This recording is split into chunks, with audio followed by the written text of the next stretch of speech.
एक बात और सुनो, मित्र ही नहीं भगवान मेरे साधु और हैं। और सही कहा सुदामा ने, क्यों बोले संपत्ति विपत्ति। पावन पुनीत व्यासपीठ पर विराजमान बहुत ही विद्वान सरस कथावाचक परम आदरणीय व्यास जी, उनके सभी बहुत बहुत सम्मानित साथीगण, बहुत बहुत सम्मानित संतगण और सुदामा महाराज बहुत अच्छा अभिनय कर रहे हैं। हमारे बीच में बैठे हुए हमारी बहनें, बेटियां, भतीजियां, भांजियां, बुआएं, जिजियाएं, और जब हम ऐसा कहते हैं ना तो पुरुष वर्ग को बड़ा सा जलन होने लगती है। ये बुआ और जिज्जी और भांजी और भतीजी कहते हैं, हमसे कुछ नहीं कहते, तो इनको भी शांति दे दें कि जीजा फूफा हमारे सब, इनको भी सबको शांति दे देते हैं। आप सबको हम प्रणाम करते हैं। अभी दद्दा हमारे पास बैठे हुए थे, बोले कि आप यहाँ पर आ गए, बहुत अच्छा हुआ। तो मैंने कहा ऐसी बात नहीं है, भाईसाई से कोई सूचना जानकारी मिलती है, हम पूरा प्रयास करते हैं कि हम जरूर यहाँ पर उपस्थित हों, क्योंकि भाईसाई जो नाम है, भाईसाई जो नाम है वो शिव प्रसाद के जीवन का दूसरा नाम है। शिव प्रसाद यादव के जिंदगी का दूसरा नाम है भाईसाई। इसलिए जितना हमें अपनी जिंदगी प्रिय है उतना हमें भाईसाई प्रिय। ताली नहीं बजानी, इतनी अच्छी बात है।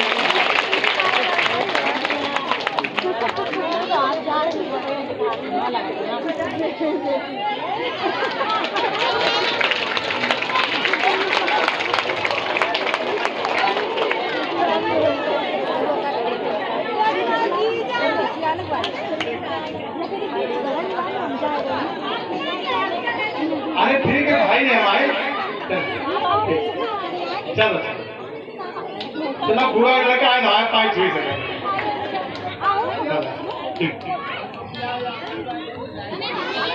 आज जिनके भाई साहब ब्याह ना हुए हो, हमको लिस्ट बना के दे दें, हम ब्याह करा देंगे।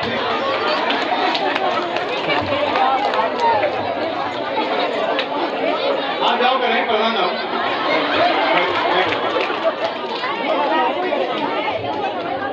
आज परम आदरणीय व्यास जी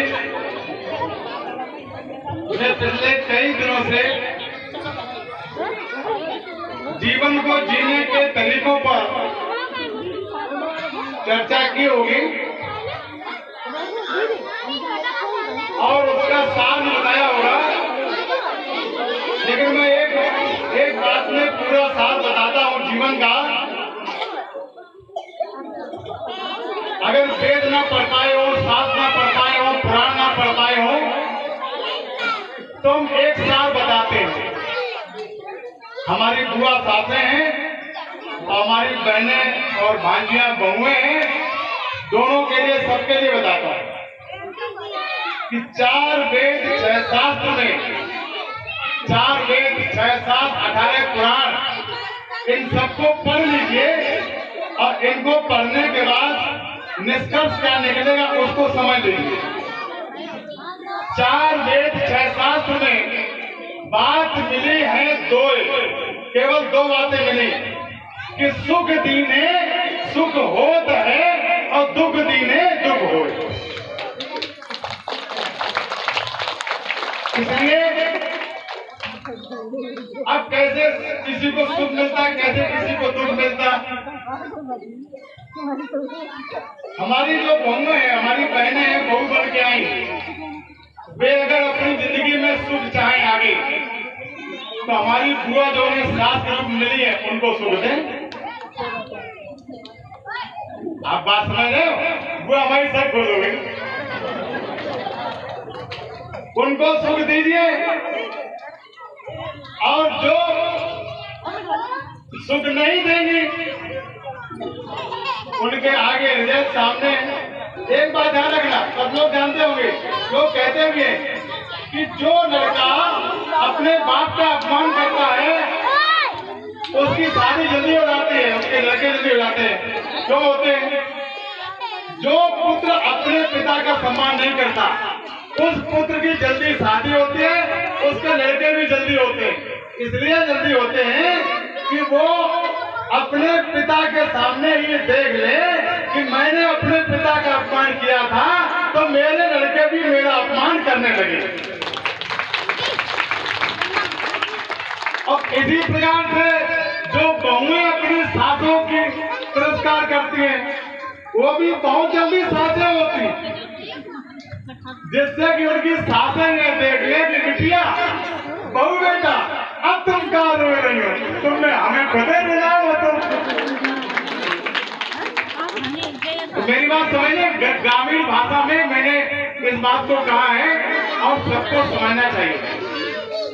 व्यास जी ने मंच से वेदों पुराणों की शास्त्रों की तमाम बातें कही होंगी। मैं समझता हूँ कि इन बातों को दोहराने की अब कोई जरूरत नहीं है, लेकिन मैं एक बात कहना चाहूंगा जो समाज के सुधार की बात है।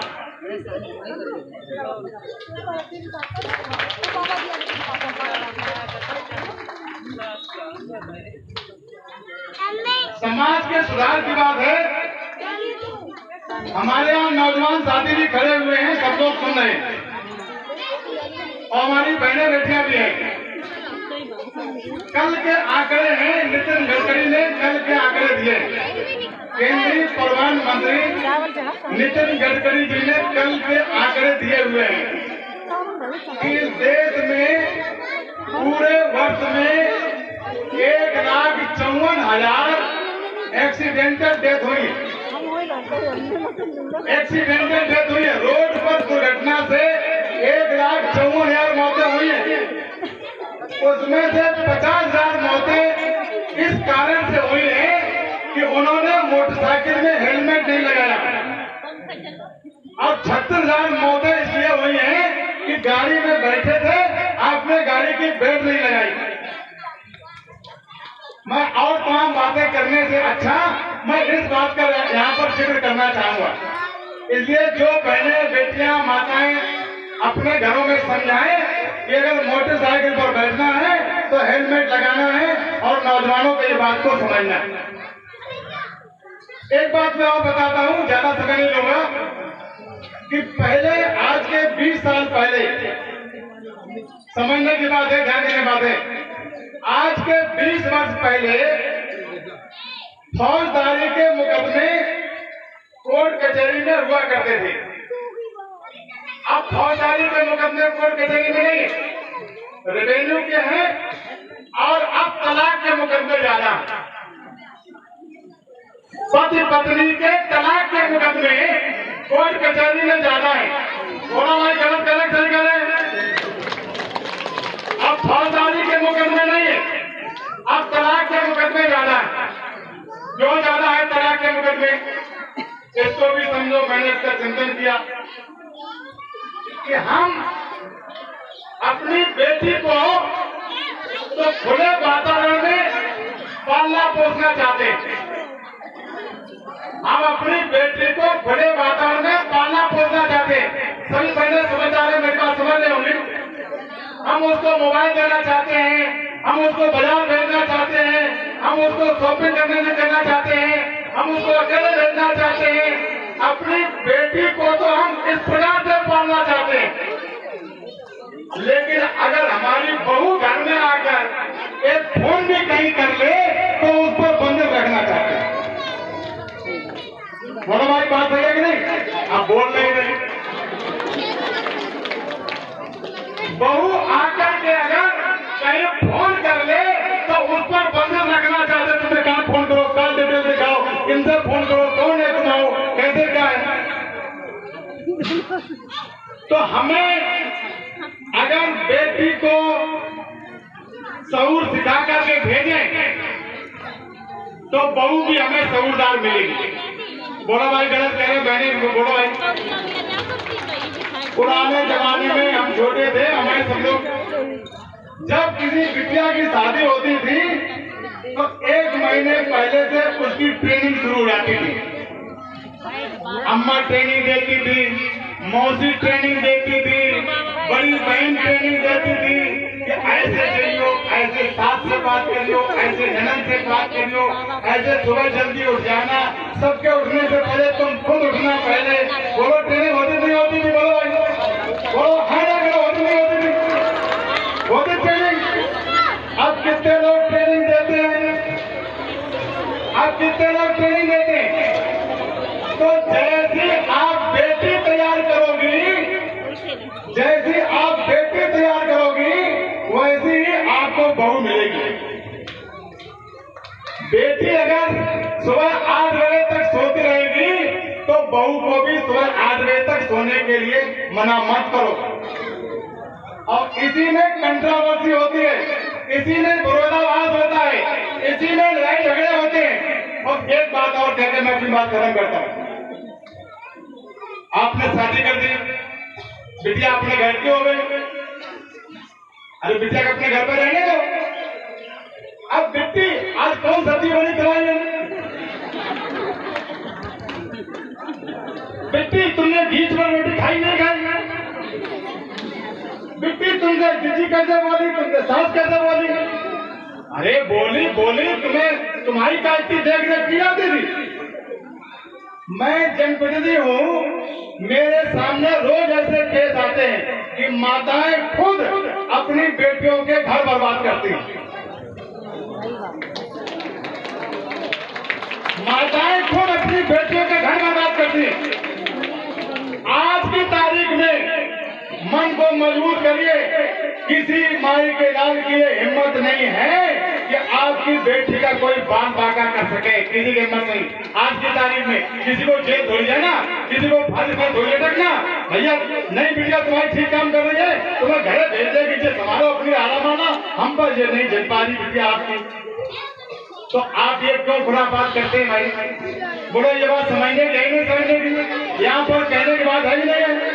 इसलिए हम अपनी बिटिया का यदि घर सही तरीके से बसाना चाहते हैं तो हम रोज रोज सुबह शाम की फुटकार ना करें। रोज रोज की, अरे वहाँ भी तो एक माँ मिली है, वहाँ भी तो एक पिता मिले हैं, वहाँ भी तो एक परिवार मिला है, उनका भी तो वो सदस्य है जिनकी आप चिंता करती हो। आप भी करें चिंता कर लो क्या? अरे आपने शादी कर दी, पैसे पूछ दिए, बस ठीक है, 4-6 महीना में, महीना 15 दिन में बिटिया कभी फोन कर ले, आप कभी फोन कर लो, हाल चाल ले लो, ठीक है, अच्छी बात है। बोलो वाले हम गलत करें सही बात बता रहे, बोलो गलत करें सही करें, सब लोग मेरी बात सहमत हो? ऐसा ही सब लोग करना। अगर भाईचारे की हमारी सभी बुआएं, हमारी सभी बहनें अगर मेरी बात को मानेंगी तो भाईचारे की किसी बेटी को अपनी ससुराल में कोई कष्ट नहीं होगा, कोई दिक्कत नहीं होगी। मैं बहुत ज्यादा आपका समय न लेता हुआ व्यास जी का अभी कथा का प्रसंग बताया होगा। मैंने इन 2 बातों पर जो कि प्रैक्टिकल बातें हैं मैंने उन पर चर्चा करना जरूरी समझा।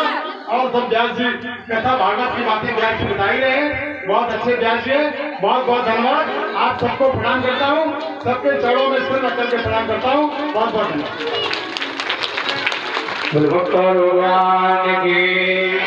अब व्यास जी ने मेरी पार्टी का नाम बता ही दिया है, सर्वजन सुखाय पार्टी, सबको सुख देने वाली पार्टी। पूरे देश में ऐसी कोई पार्टी नहीं है जिसका इतना अच्छा नाम हो, सबको सुख देने वाली पार्टी। भूखे पिटे मिटे शोषित पीड़ित अपमानित लोगों की पीड़ा का परिणाम है ये सर्वजन सुखाय पार्टी, और ये हम सबकी पार्टी है कि नहीं? बोलो है। बहुत बहुत धन्यवाद, थैंक यू। भगवान की हमारे परम आदरणीय विधायक जी के द्वारा जो भी वक्तव्य दिया गया है, वैसे सही बात तो ये अपने लिए दुनिया बोलती है, लेकिन परम आदरणीय विधायक जी ने हम सबके लिए बोला और समाज के लिए बहुत अच्छा कहा, इसलिए बहुत बहुत साधुवाद, बहुत बहुत धन्यवाद।